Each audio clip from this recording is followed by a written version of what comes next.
Começa agora o podcast De Fato. Uma visão popular do Rio Grande do Sul, do Brasil e do mundo.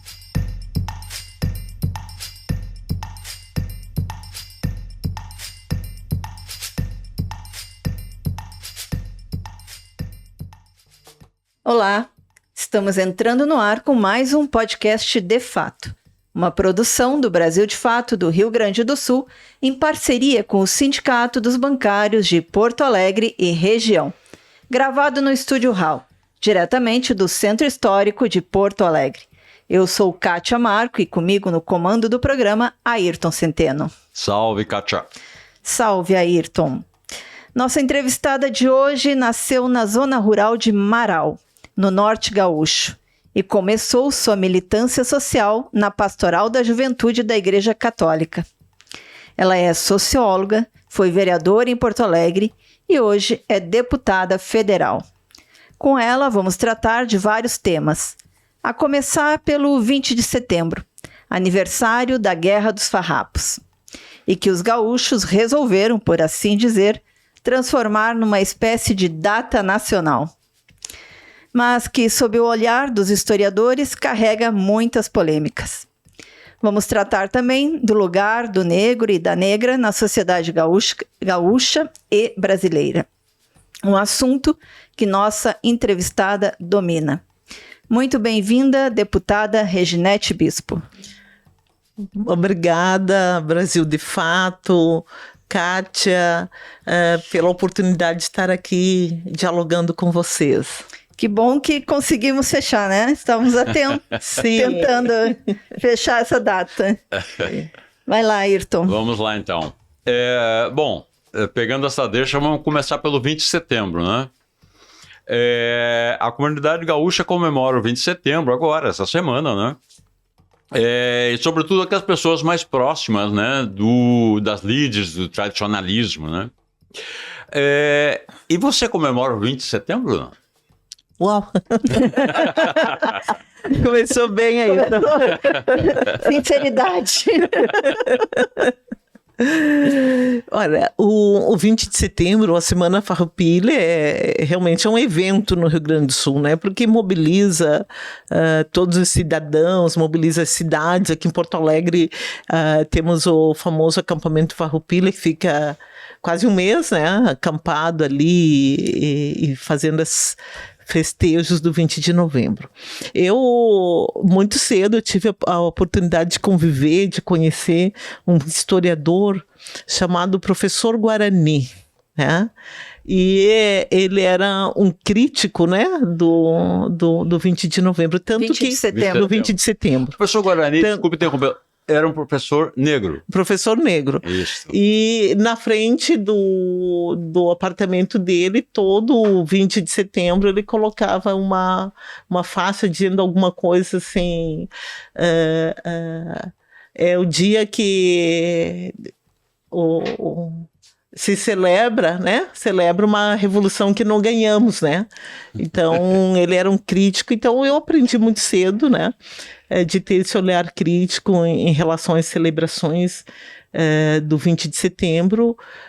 Primeiro, porque eu, enquanto uma mulher negra, militante do movimento negro, a gente sempre perguntou, e aonde ficaram os negros nessa história, né?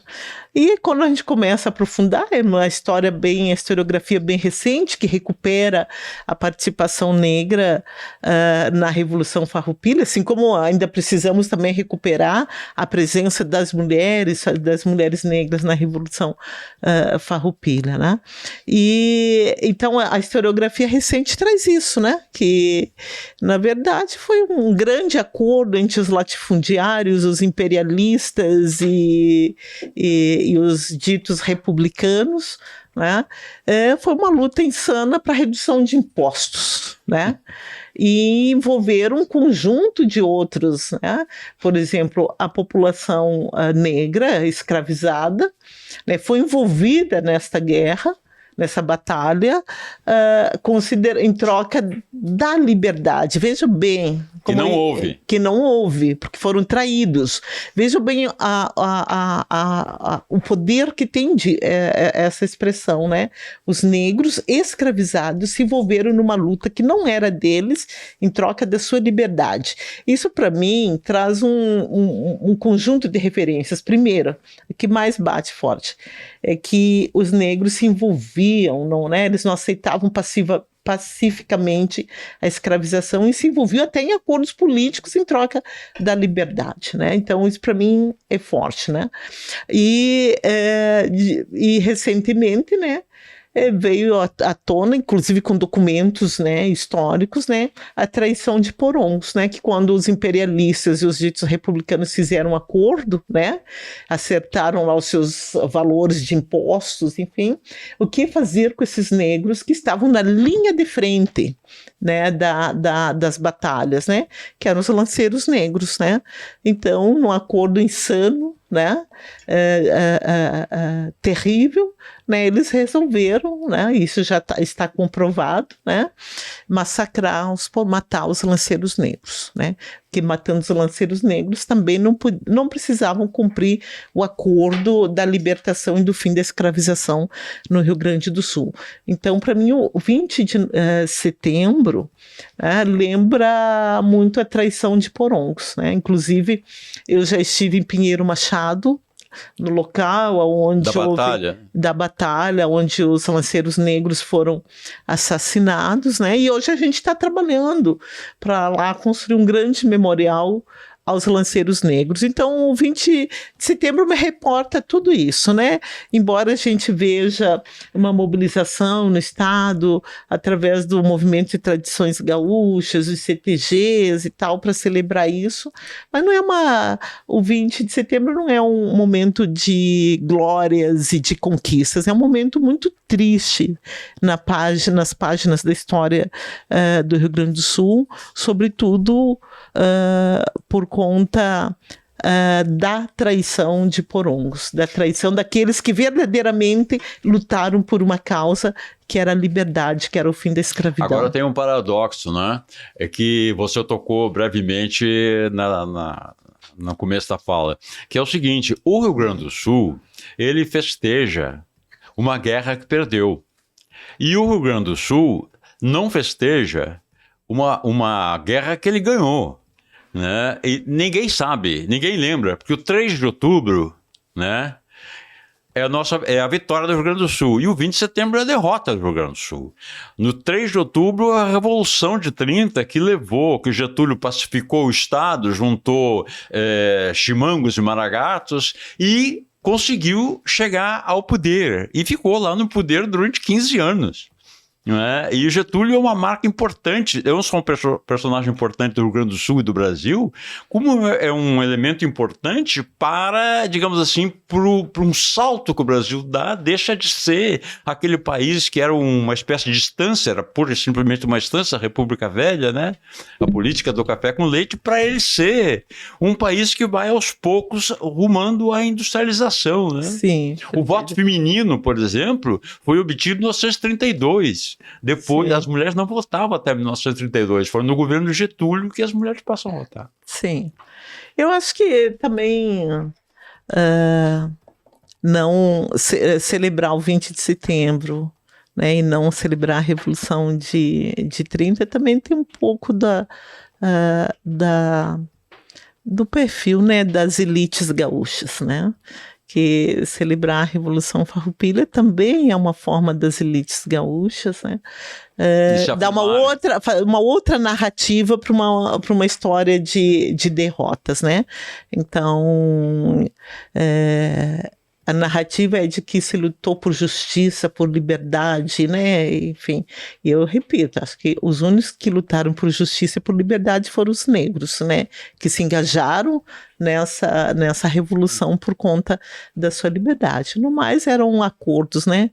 Luta para redução de impostos, benesse sobre o latifúndio, enfim, essa história que, de certa forma, se perpetua no nosso país, a desigualdade no campo, né? Agora, a Revolução de 30 também é algo que ainda precisa ser muito contada, né? Eu tenho vagas lembranças, assim, da minha infância, que o meu avô era Chimango. Eu nunca sei quem é Chimango, quem é Maragato, que eu acho que isso foi uma proeza do Getúlio Vargas, né? Que unificou tanto os dois, Chimangos e Maragatos, que hoje até a gente tem dificuldade de identificar quem. A única coisa que a gente sabe é que um tem o lenço branco e o outro vermelho, né? Então a história oficial ela conta, né? A história dos dominadores, né? Não é nem sempre a história dos vencedores, né? E falando em história, deputada, porque a questão dos lanceiros negros, né? Temos músicas, temos livros, teve uma exposição lindíssima que foi montada o ano passado. Enfim, ela vem sendo contada, mas será que ela já chega à grande população? Ela já está chegando nas escolas como deveria? Eu acho que ela já está chegando, mas não como deveria, né? Porque ainda ela é contada por professores, né? Uma comunidade que tem um olhar mais avançado, mais atualizado, né? Da história. Mas hoje já é uma história pública, né? Já é reconhecida. Né? Acho que falta ainda trabalhar muito o valor dos lanceiros negros, o que eles significaram, né, para a própria Revolução Farroupilha. Né? Eu não tive acesso, não li, mas um grande historiador, amigo meu, diz que Giuseppe, quando voltou para a Itália, né, ele que foi um dos líderes, Giuseppe Garibaldi, quando voltou para a Itália, diz que lá nos escritos dele, né, ele narra, né, quem eram os lanceiros negros. Isso que é um capítulo muito bonito de como ele descreve do valor que eles tinham, de quanto eles eram corajosos, valorosos e de como eles conduziam, né, o processo.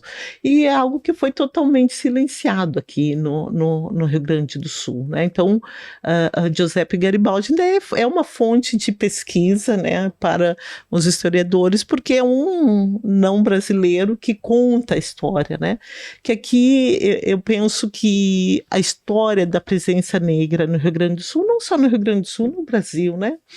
O racismo que se perpetua, né, o racismo enquanto uma categoria estruturante das relações de poder, né, ele invisibiliza, ele busca permanentemente invisibilizar e ele se atualiza com muita facilidade diante das narrativas que se apresentam, diante das interpretações que se apresentam. Então, é uma luta permanente contra essa estrutura, né, desigual e profundamente racializada. Então, a história ela não é contada. Tanto que tu pode pegar outros exemplos, né, de personalidades negras que a gente no Brasil não conhece, né?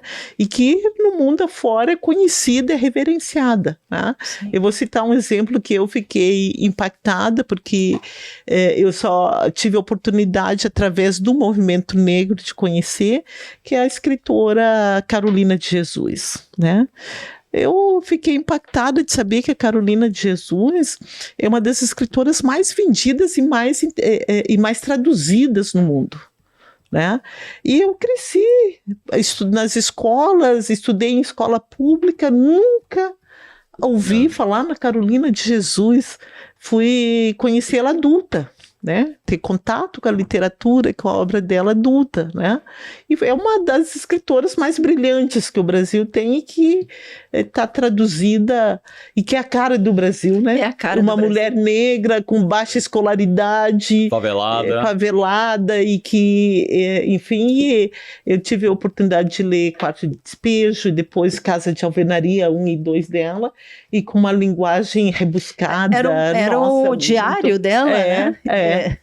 E então, é a realidade. E o Brasil esconde Carolina de Jesus, porque quando se apresenta ela, ainda sempre tem um dito, né, intelectual branco, enfim, que diz que a obra dela não é literatura, né? Quando o mundo todo reconhece. Então, o racismo no Brasil, ele nos desvaloriza e nos invisibiliza enquanto seres humanos, mas também como portadores de saberes e construtores desses saberes. Deputada, toda agenda de defesa das minorias, que na verdade são maiorias, né? Sim, maiorias são maiorias. Toda essa agenda de defesa das minorias, ela é tocada basicamente pelos partidos de esquerda, pelo PT, pelo PSOL, PCdoB e outros. Não é? Foram os governos situados à esquerda, né, que garantiram, por exemplo, né, que levaram adiante, por exemplo, a implantação das cotas raciais para ingresso na universidade. Até que ponto, eu apelo à sua sensibilidade, ao seu conhecimento, né, dessa questão, até que ponto o eleitor e a eleitora negra percebem isso? Percebe que a esquerda é que dá o passo adiante no sentido da aquisição, da apropriação desses direitos? Eu tenho a leitura um pouquinho diferente. Né? Eu acho que, primeiro, acho que a gente tem que recuperar aqui, colocar no cenário as organizações negras. Perfeito. Né? Com certeza. As organizações negras que são, algumas são centenárias, né? Como Sim. aqui em Porto Alegre nós temos o Floresta Aurora, que é 165 anos, e que já veio de uma outra organização, que era uma Irmandade, temos Satélite Prontidão, então essas organizações são assistenciais, mas também elas são todas organizações políticas, né? Sim. Não podemos esquecer, na década de 30 e 40, a Frente Negra brasileira, que era quase um partido político, e poderemos, o MNU, a organização que eu faço parte, que surgiu no final dos anos... mais, digamos assim, ao passo legislativo. Sim, né? eu já chego ali, né? Mas eu acho que tem que contextualizar. Certamente. Então, que foram o povo negro e as suas organizações, os quilombos, as irmandades, os ilês e todo o carnaval, o samba, tudo são formas de resistência. Né? Iniciou-se lá com com os quilombos, as irmandades e as próprias insurreições que surgiam a partir disso, que era uma resistência à escravização, e que vão se perpetuando, vão se reatualizando. Então, a luta por reparação não é nova, né? No mínimo dos anos 60, 70, já havia as organizações negras já cobravam a reparação histórica, né? E a ditadura militar, que também é um processo, um período da história que precisa ser investigada sobre como a ditadura militar se comportou diante das organizações negras, mas sobretudo diante do povo negro, porque as organizações negras, a gente sabe que foram todas, as políticas foram dizimadas, né? E muitas lideranças negras, o próprio Marighella, que era um homem negro, né, foram dizimados. Criminalizou até os bailes funk, black, nas comunidades. As expressões culturais. Criminalizou a capoeira, criminalizou o batuque, criminalizou tudo que vinha do povo negro, porque a cultura e a língua, né, representa a organização, representa a resistência, né? Um povo que não tem língua, que não tem cultura, não é mais um povo. Né? Então foram duramente combatidas, e as organizações políticas mais ainda, né? Então, com o fim da ditadura militar, o primeiro movimento que se rearticula no Brasil é o movimento negro, através do MNU, com a grande marcha em São Paulo, enfrentando ainda o regime militar, né? Enfrentando os milicos, né? Então a luta antirracista, a luta contra o racismo no Brasil, ela vem numa crescente. E quando eu disse que eu tenho uma leitura um pouco diferente, eu acho que nesse processo, nesse crescente, eu acho que teve partidos progressistas que foram determinantes. Eu não poderia aqui deixar de fazer referência ao PDT do Leonel Brizola.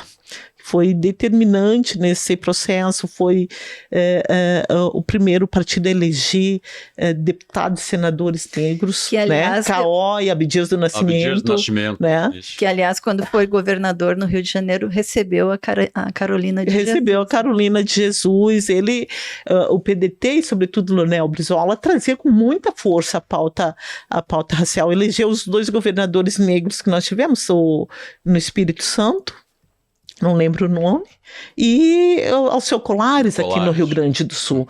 Foi um momento muito importante, com grandes lideranças negras, que eu tive a oportunidade de conhecer algumas que se agregavam em torno do Mutirã, que era a organização negra dentro do PDT. Então foi criando um caldo também, né? Então contribuíram nesse processo, né? Foi um momento que constituíram os conselhos, a Conselho Estadual do Povo Negro, enfim. Então, nesse período de abertura.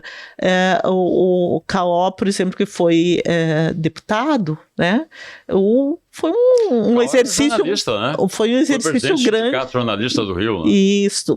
Um exercício grande do Brizola para ele poder assumir, porque ele era suplente, né? Porque ele acreditava. E dizem, né? Eu não pesquisei isso, mas eu ouvi já de outras pessoas que estiveram na Câmara e no Senado, que o Caó não conseguiu aprovar um projeto no primeiro mandato dele, mas produziu tanto conteúdo que até hoje a gente bebe na fonte do que produziu. Então, foi um processo, né?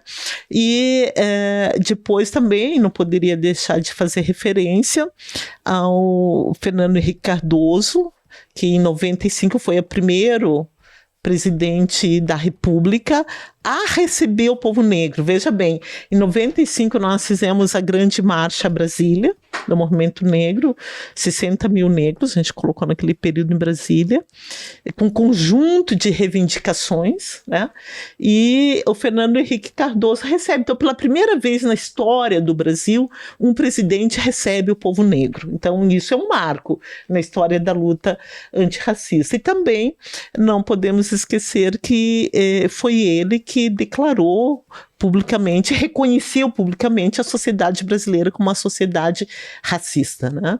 Então, porque antes era um assunto intratável, irreconhecível, inexistente. Que o Brasil inexistente. não era um país racista, né? Sim. Então, cordial. Claro que ali ele disse que ele também tinha o pezinho na cozinha, ele já determinou o lugar nosso, né?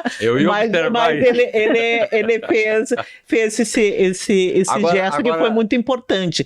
Mas quero dizer que a partir dos resultados da marcha de 95, para mim é um marco, porque nós entregamos, então, para o presidente um conjunto de reivindicações, e eu sempre recomendo para os ouvintes, quem me ouve, para procurar no Google o documento da Marcha de 95, que é uma preciosidade, é um tratado, né, e que é atual, porque pouco se mudou, se alterou da condição do povo negro daquele período para cá.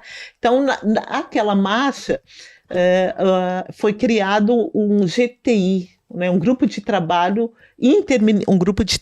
interministerial, né, para discutir de que forma podia implementar aquelas reivindicações do povo negro. E estava entre elas a saúde da população negra, o Programa Nacional de Saúde, que é uma reivindicação e um trabalho antigo das mulheres, sobretudo, reivindicando isso.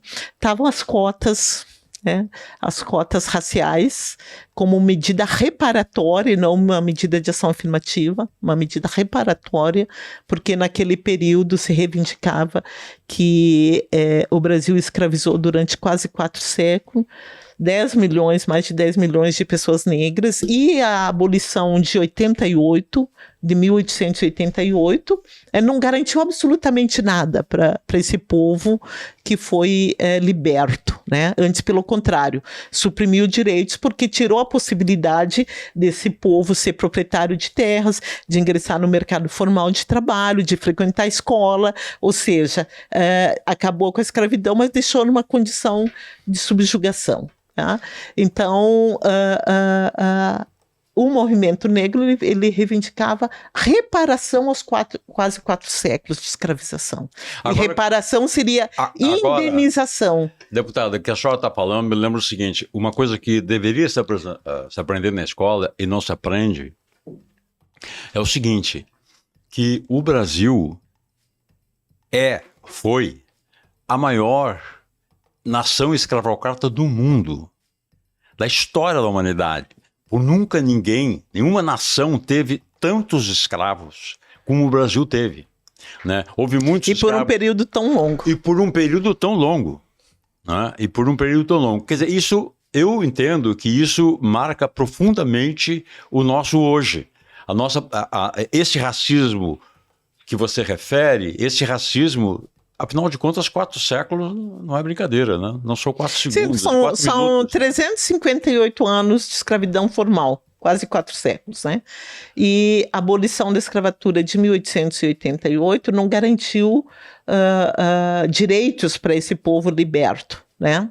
Então, e são 136 anos de abolição, ou seja, a história do Brasil, em sua grande maioria, dentro de um marco temporal, ela é uma história de escravidão, né? Porque 4 séculos contra 130, a experiência de liberdade é muito, muito recente no Brasil, né? Tu vai ver muitos dos nossos avós, tios, foram escravos. E as evidências estão aí.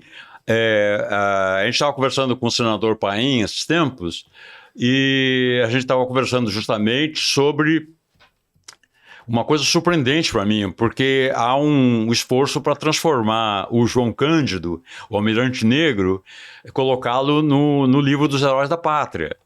E ele teve uma grande resistência, surgiu uma grande resistência da Marinha, um episódio que aconteceu no início do século passado, há mais de 100 anos, né, que é a Revolta da Armada, né, naquele momento, e a Marinha se manifestou não desejando que o João Cândido fosse um homem negro, fosse considerado um dos heróis da pátria.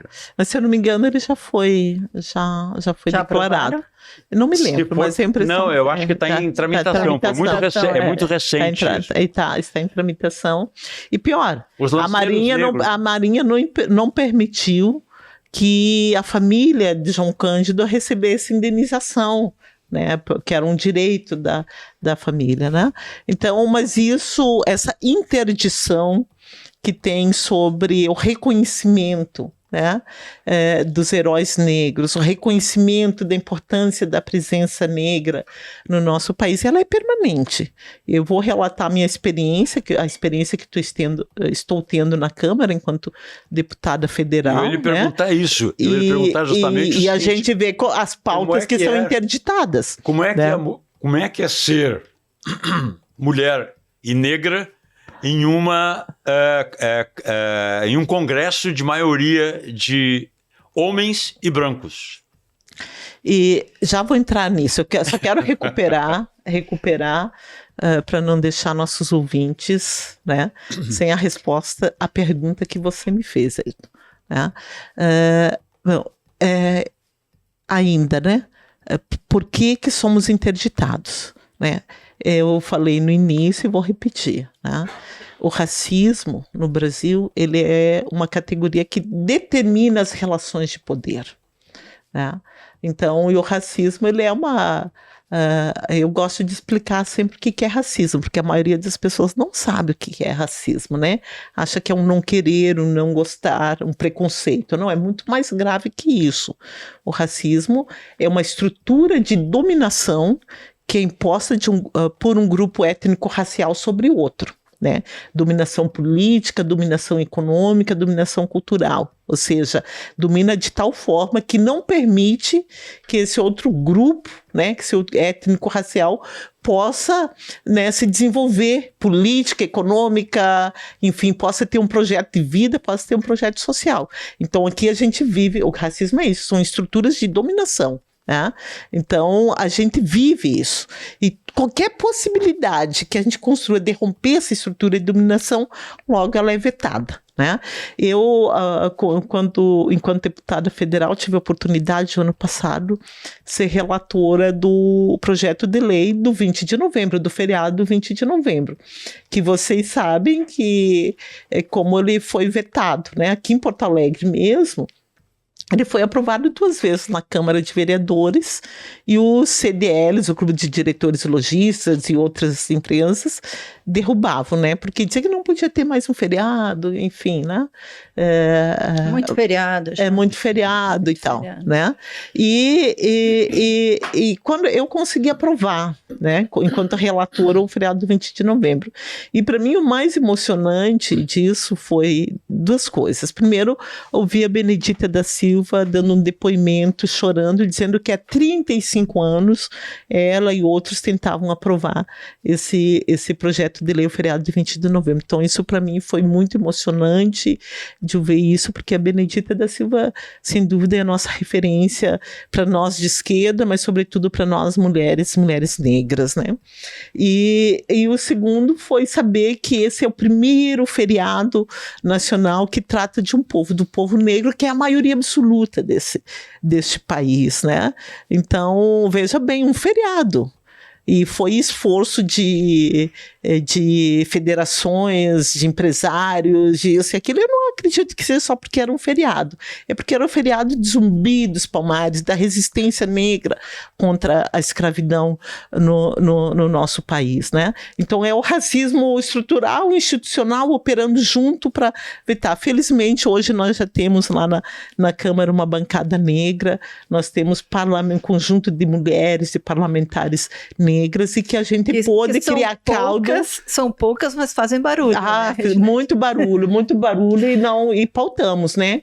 Pautamos. Então, isso eu não sei se te responde. Mas eu queria resgatar ainda, antes de entrar na pauta do que é ser uma parlamentar negra, num congresso nacional majoritariamente branco e masculino, né? Resgatar um pouco ali quando você traz, Ayrton, a questão do campo progressista, dos partidos de esquerda e a política. Então, só para finalizar, a gente vinha num crescente, né? Agora, eu vou pegar o exemplo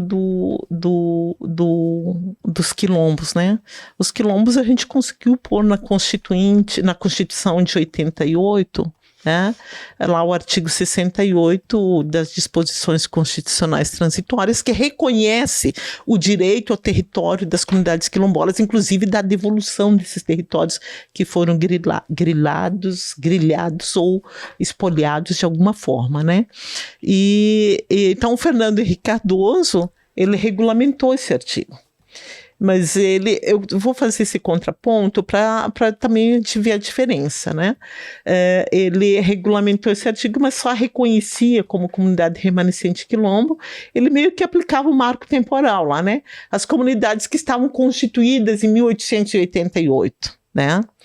Já com o governo do presidente Lula, a gente refaz esse decreto, e daí criou o decreto 4.687, né, que regulamenta o artigo 68, e que reconhece os territórios quilombolas, todo o território onde tem uma cultura, tem uma comunidade que se auto-reconhece como descendente de povos escravizados que resistiram à escravidão, né, e que ali resistem e formaram o seu território. E colocamos ainda um outro conceito, né, no decreto, que é a possibilidade do deslocamento, porque as comunidades elas são forçadas a se deslocar, tanto as comunidades quilombolas como os povos indígenas, né?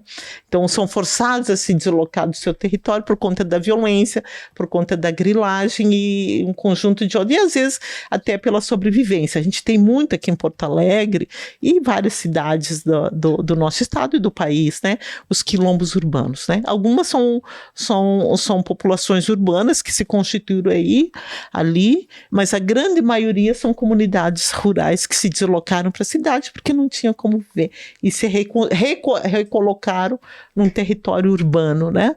Então, no governo do presidente Lula, a gente amplia esse entendimento do que vem a ser um quilombo. Então esse foi o grande diferencial.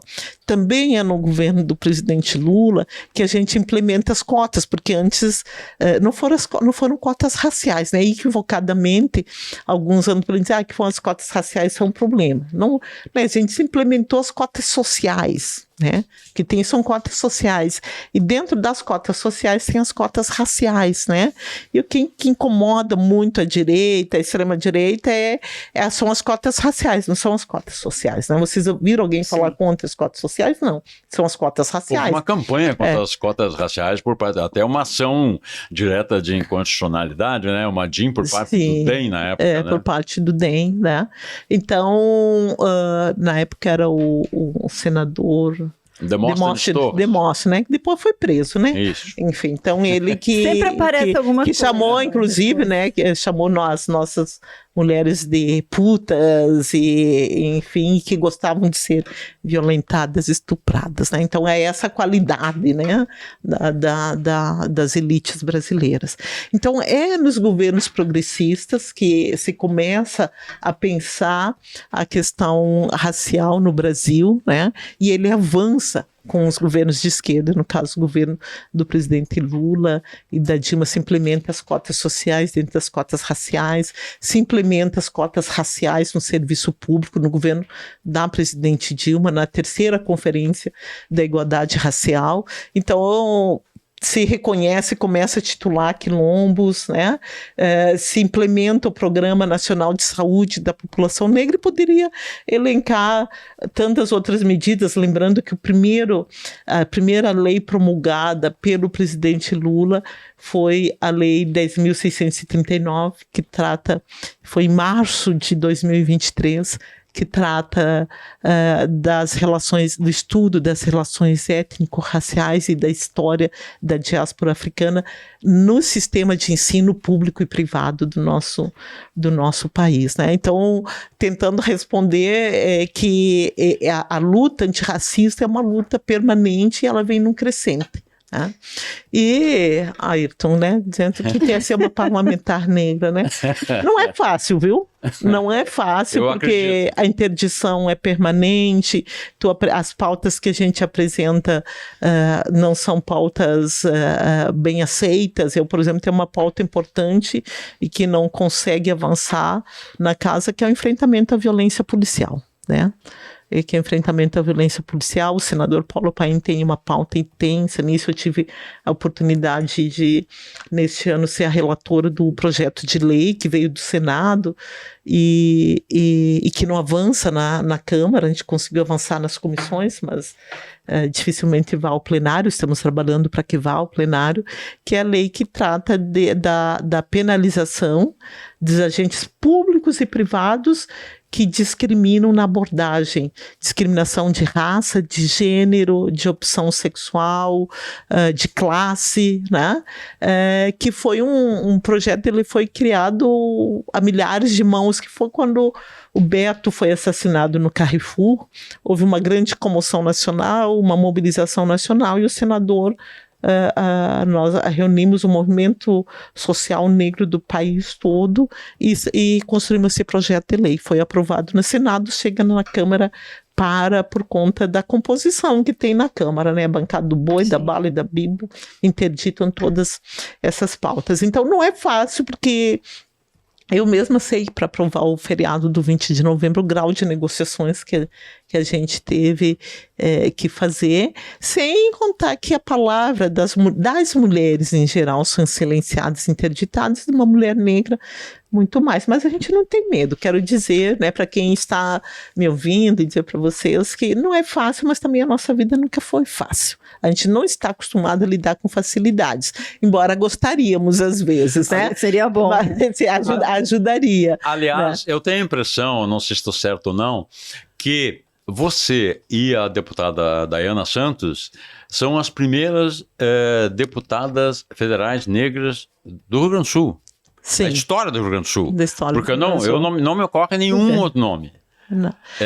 Homens negros sim, mas mulheres negras não. O próprio Alceu Colares, que na época era o único também, né? Um dos poucos, o único do Rio Grande do Sul. Os Colares, né? O senador Paulo Paim. O Paulo Paim, exatamente, né? Mas mulheres negras, deputadas federais... As primeiras, sim. Que já é um pequeno passo. E para mim isso é o resultado, primeiro, desse crescente que vem da luta antirracista. Eu tenho certeza que é o resultado de eu estar hoje deputada, primeiro, o fundo eleitoral. né, que ajuda o financiamento público das campanhas, né, nos permite fazer uma campanha quando o recurso chega para nós, né? E a outra foi setores não negros da sociedade brasileira sensibilizaram-se com essa agenda e vieram junto conosco. Eu tive a luta antirracista. Eu tive a contribuição de setores não negros muito importantes, né, na articulação, na reflexão e no reconhecimento, né, dessa pauta para a efetivação da democracia brasileira, né? Então, é um processo permanente, é uma luta crescente, mas permanente. Né? Eu quero dizer que eu agradeço muito todos os que confiaram, né, nas mulheres negras, no povo negro, para estar ocupando esses espaços. Dizer que não é fácil, nunca as coisas foram fáceis, mas lá a gente está no centro do poder, né? A gente tem o poder do voto, tem o poder do veto, né? Então é um lugar muito importante, eu gosto de estar lá, porque não facilitou a minha vida, dificultou, viu? Muito.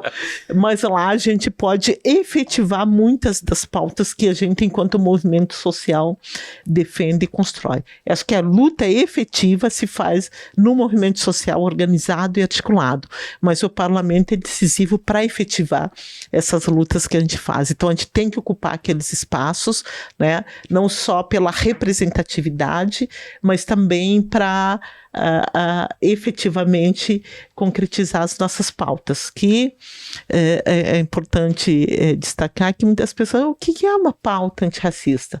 Agora os homens brancos, inclusive da esquerda, inventaram que a nossa pauta é identitária, né? A minha amiga diz, identitária é a pauta deles, que eles são minoria e...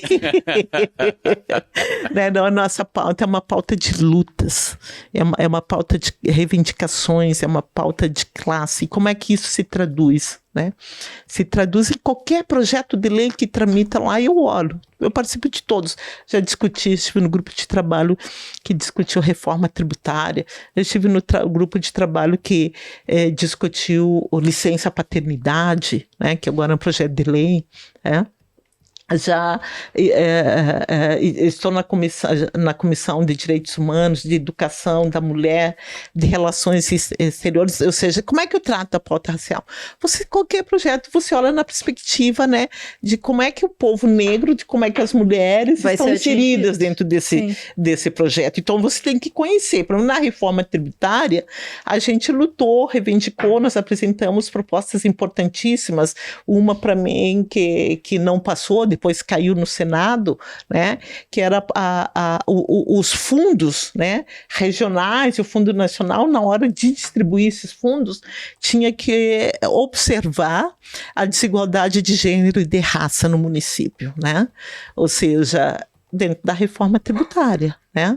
Discutimos ali a cesta básica, nessa perspectiva de gênero e de raça, né? A isenção de impostos. Uhum. Discutimos, inclusive incluímos na cesta básica os absorventes, né? Discutimos a saúde menstrual, a saúde reprodutiva e colocamos isso tudo, né, dentro da reforma tributária, porque infelizmente nós mulheres e negros é que mais pagamos impostos nesse país, né? É a base do país, né? Nós que mais pagamos, porque você ouve os empresários que estão me ouvindo sabem que eu não sou contra empresário, né? Mas já ouve, os empresários pagam impostos. No Brasil, tudo é repassado para os consumidores, indistintamente da sua condição social, né? Eu sempre uso esse exemplo. Uma dona de casa, uma trabalhadora que ganha um salário mínimo, que ganha o Bolsa Família, vai na padaria comprar o seu pãozinho, ela paga o imposto de renda, tanto quanto o multimilionário que vai lá e paga o imposto, só que ela ganha R$1.500, outro ganha bilhões de reais, né? Então quem é que está sendo penalizado? É a trabalhadora. E pior, esses impostos dificilmente vão voltar em serviços para essa mulher, porque a maioria de nós vive nas periferias, sem saneamento, sem água, sem condições de moradia. Então paga duas vezes, né? Então a gente conseguiu, na reforma tributária, fazer o Bank Cash, né? Conseguimos reduzir impostos, de fazer devolução de impostos de acordo com a renda, né?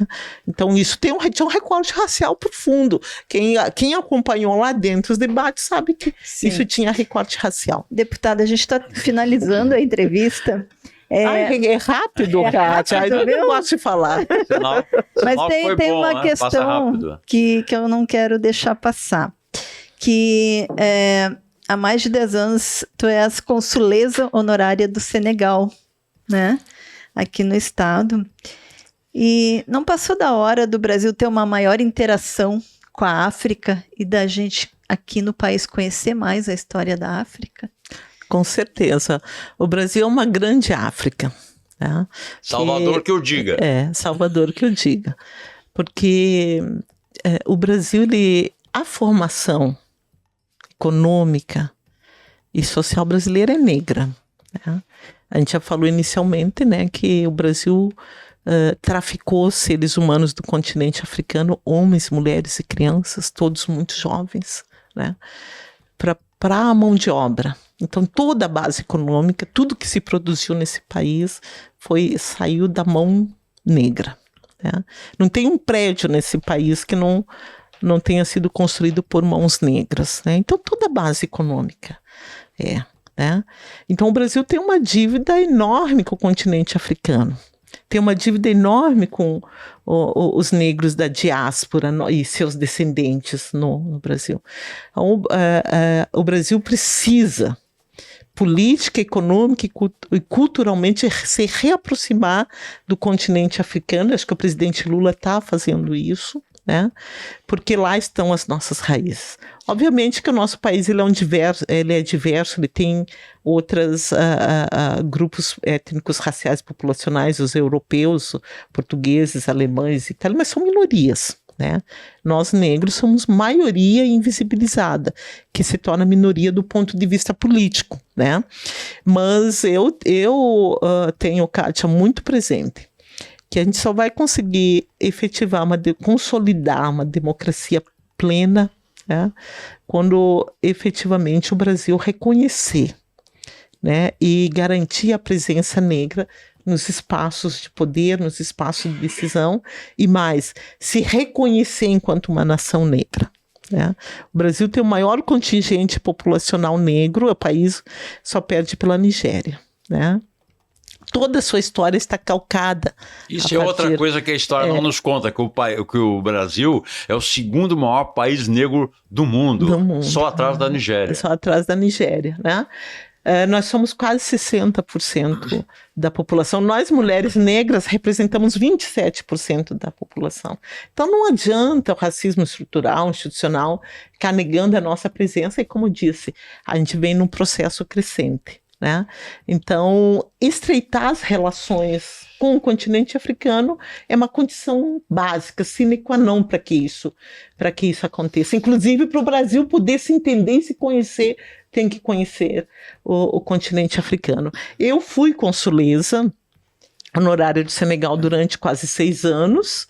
Tive que renunciar para poder assumir como deputada federal, mas tenho fortes vínculos com a comunidade senegalesa, tanto aqui no Brasil quanto no Senegal. Recentemente estive em Angola e estando em Angola, tu entende o Brasil, porque Angola é a cara do Brasil. Então, para quem nos ouve, né, enfim, eu tenho orgulho em dizer isso, né, que a África não só, né, é a base da humanidade, né, é lá que surgiu a humanidade, mas ela também traz uma experiência histórica de ser e de estar no mundo dos povos africanos que o Brasil precisa conhecer. Precisa conhecer porque a gente tem um conhecimento e uma posição muito, muito eurocêntrica. Né? Tudo é Europa, né? Mas também se esquece que a Europa, né? A Europa é a Europa porque ela escravizou também, porque até hoje ela expolia, né, se apropria dos bens do continente africano, e, enfim. Eu estive, para finalizar aqui, enfim, agora vocês me provocaram. Quem mandou? Em 2013, veja bem, já se vão 10 anos, né? Foi a primeira vez que eu estive no continente africano, fui na África do Sul. Pretória e Joanesburgo. E fui lá para participar do terceiro Encontro Internacional de Solidariedade, né, onde celebrava a luta contra o apartheid na África do Sul, né?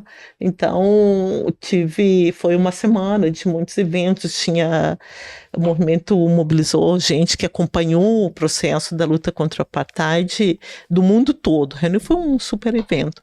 E lá teve a reunião da União Africana, né? Dos países que compõem a União Africana, né? Dos presidentes, enfim, eu tive a oportunidade de conhecer, fui lá representando o Brasil, porque eles queriam alguém que falasse sobre as políticas públicas, era o governo do presidente Lula, né, no Brasil, e a grande preocupação deles, eles queriam criar um mercado comum africano, e queriam conhecer um pouco da nossa experiência no Brasil, no Mercosul, enfim, né, e qual era o grande problema que eles tinham para fazer esse mercado comum, e ainda é o grande problema deles, que toda a logística, a infraestrutura deles não integra os países do continente africano. Toda a logística dele é para a Europa, para o primeiro mundo. Ou seja, tudo que se produziu lá, toda a logística foi pensada para levar os bens para a Europa, né? Então, hoje também tem que se pensar que primeiro mundo é esse que tantos almejam, querem e idealizam, né? A que custo? Então, o continente africano ele deveria ser reconhecido por todos, né, como a base da formação política, econômica e cultural do nosso país. Talvez a gente pudesse ser um pouco mais igual, né? Um pouco mais feliz do que ficar perseguindo um padrão que não é nosso, que é um padrão muito eurocêntrico, né? Então, esse é um dos grandes prazeres que eu tenho na vida, de ter estado no continente africano, e penso que todos os descendentes de africanos, escravizados ou não, no Brasil deveriam ter a oportunidade de retornar, de estar no continente africano para encontrar suas raízes, né? Muito bem lembrado, Kátia. E o presidente Lula tem feito esse esforço, né? Na Câmara tem uma oposição, né, que eles acreditam que ajudar o continente africano é jogar dinheiro fora, mas eles esquecem que só estão lá, que o Brasil só é o país que é, porque, do ponto de vista econômico, porque nós negros estamos aqui, somos a mão forte ainda hoje. E o Brasil é um país, a elite brasileira é uma elite ingrata, né? Porque escravizou durante quase 4 séculos, e agora não poderia deixar de fazer essa referência, né? O meu primeiro projeto de lei que eu apresentei na Câmara foi o projeto de enfrentamento ao trabalho escravo. Foi no auge do resgate de trabalhadores escravizados aqui em várias empresas gaúchas, né, sobretudo no setor da vinicultura. E me debruçando, aprofundando sobre o tema, a gente chegou a uma conclusão, e que muitos pesquisadores já sabiam, né, que o processo de escravização de seres humanos no Brasil, apesar da Lei Áurea de 1888, ela é permanente, né? Ela nunca parou. E hoje setores da economia ainda escravizam pessoas, sem falar no trabalho doméstico, que é não se tem dados, não se sabe disso.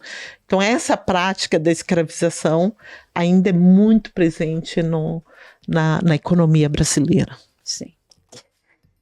Muito obrigada, deputada Reginete Bispo, mas fique aí que a nossa conversa vai continuar.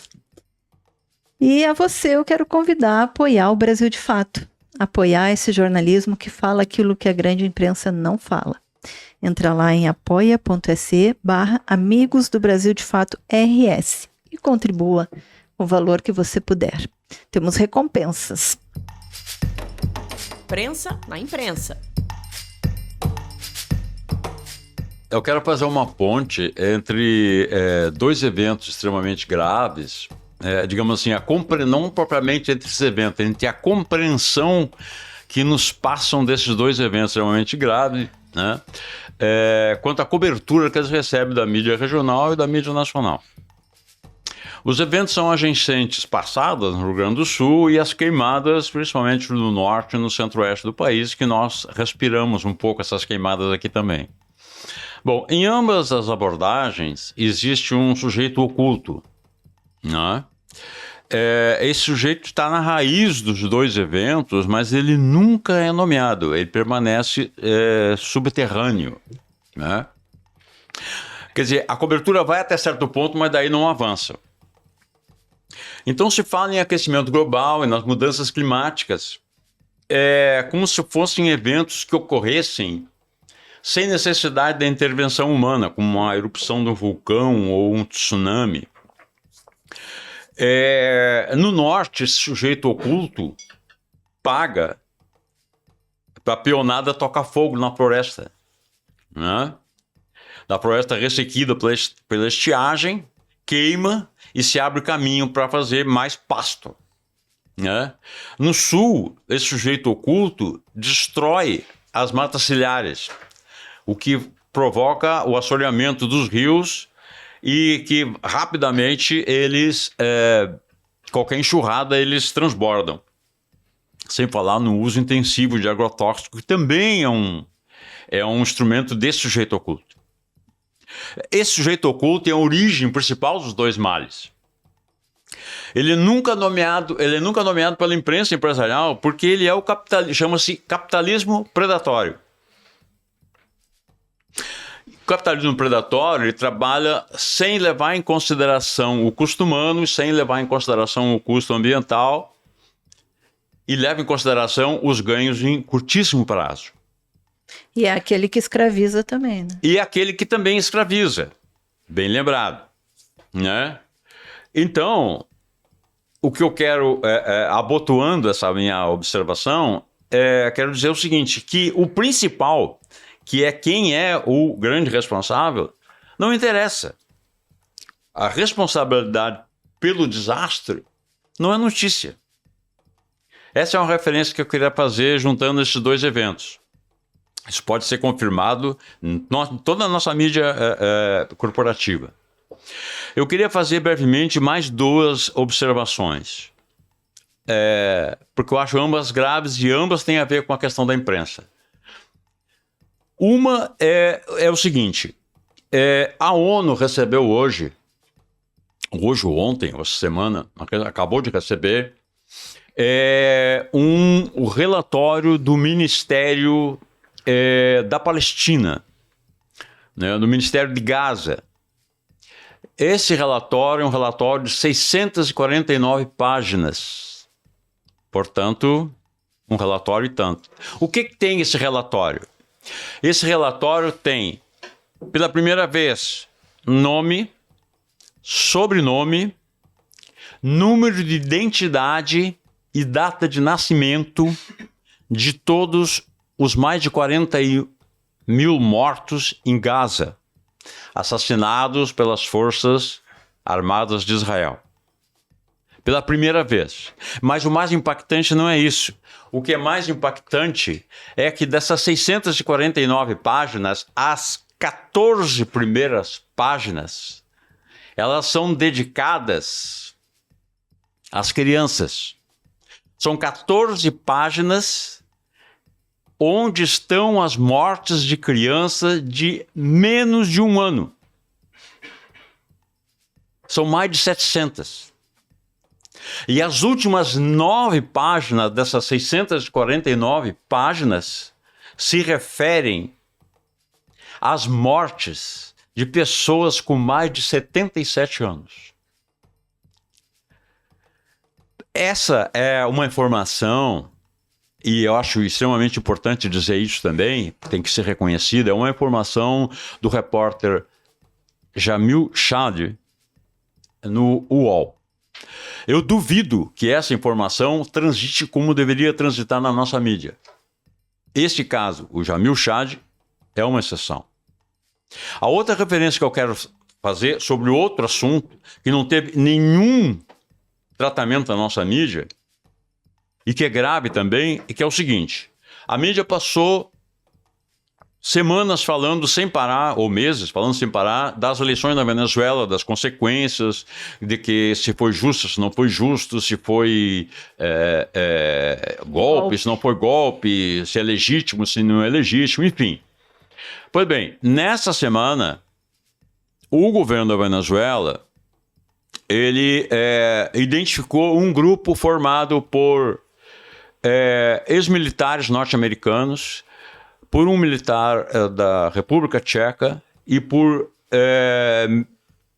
militares espanhóis. Esse grupo se preparava para fazer uma operação que era, segundo o governo da Venezuela, para matar o presidente e o presidente da Assembleia também. E com esse grupo foram encontrados 400 fuzis. Esse era um processo que, inclusive, começou a ser antecipado pelas redes sociais. Enfim, seja como for, é papel da mídia discutir isso, apresentar isso e dizer que isso aconteceu, que o governo venezuelano está afirmando isso. Depois, a opinião de cada um. Mas essas são duas falhas que eu aposto não serão supridas pela nossa imprensa. Informação sobre esses dois episódios. Era isso a prensa na imprensa de hoje. Forte, Ayrton. Forte. Fazemos o que podemos. Bom, gente, vamos para o nosso quadro, então, aquele do... aquela disputa saudável. Mais animado. O mais animado. Eu fiquei até com vergonha de falar o mais animado aqui agora. E a deputada pode participar também. Claro. Todos os convidados os convidados são convidados a participar também. Mas antes, não esqueça de curtir, compartilhar o nosso podcast e deixar o teu comentário. Também vou lembrar que os Cine Bancários, né, que fica aqui no Sindicato dos Bancários, que é um dos raros cinemas de calçada de Porto Alegre, aqui na Rua General Câmara 424. Essa semana estará com 3 novos filmes. Na sessão das 15 horas, entra Prisão nos Andes. O filme ficará apenas por uma semana em cartaz, então não perde tempo. Longa, dirigido pelo chileno Felipe Carmona Urrutia, é baseado em fatos reais, retrata 5 militares cruéis da ditadura de Pinochet que cumprem suas penas em uma prisão luxuosa aos pés da Cordilheira dos Andes. Olha, vale a pena, hein? Na sessão das 17 horas, estreia Quando Eu Me Encontrar, dirigido por Amanda Pontes e Micheline Helena. Um filme que mistura melancolia e delicadeza ao contar a história daqueles que precisam lidar com a partida de alguém amado. E às 19 horas entra em cartaz o documentário mais quente de 2024, o premiado Acessibilidade. Um filme que vem expandir e qualificar a discussão sobre a sexualidade das pessoas com deficiência. As sessões têm legendas de autodescrição a pedido do diretor Daniel Gonçalves. Então aí 3 belas pedidas para essa semana. Figuraça da semana. Bom, dentro do espírito da nossa conversa aqui com a Reginete, a minha proposta de figuraça é uma proposta coletiva e histórica. A minha proposta de figuraça da semana são os lanceiros negros, que lutaram lado a lado com os farroupilhas em troca da promessa de liberdade, que foram traídos no massacre de Porongos. Esse é meu voto, né? E eu acho que é importante porque é algo que a gente nunca deve esquecer de lembrar. Com certeza. Muito bom. Tem alguma proposta, Reginete? Ou vai na do Ayrton?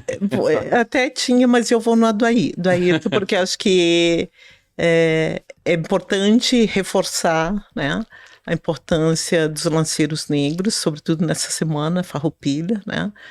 Daqui a alguns dias já celebramos o 20 de setembro. De novembro. 20 de setembro. setembro. Novembro é Zumbi dos Palmares. 20 de setembro, e é importante que isso esteja na memória do povo gaúcho e que a gente afirme e reafirme sempre. Isso para que não seja jamais esquecido. Olha, eu vou votar contigo também, Ayrton. Tu anda trazendo umas propostas boas ultimamente. Tô caprichando. Viu só? Então, a nossa figuraça dessa semana são os Lanceiros Negros. Gente, convidar vocês mais uma vez para apoiar o Brasil de Fato, apoiar o nosso jornalismo, a comunicação popular. Não esquece, apoia.se/Amigos do Brasil de Fato RS. A cada valor que você contribui, tem lá uma recompensa, tem alguns regalitos para você. Mais uma vez, agradecer, Reginete, a tua presença aqui conosco. Eu que agradeço a oportunidade, foi um início de tarde bem agradável e passou rápido, assim, né? Eu adoro esses espaços que a gente pode fazer uma conversa livre, né? Então, muito bom, parabenizar o Brasil de Fato, os sindicatos bancários por esse podcast, muito bom. Espero retornar. Obrigada. Com certeza. E lembrando também que se você tem um recadinho pra gente, crítica ou sugestão, entre em contato com a nossa redação no e-mail redacalrs@bdfestados.com.br ou pelas nossas redes sociais. Terminamos por aqui. Até a semana que vem com mais entrevistas. Até mais, meu povo. Você ouviu o podcast de Fato, uma produção do Brasil de Fato, Rio Grande do Sul.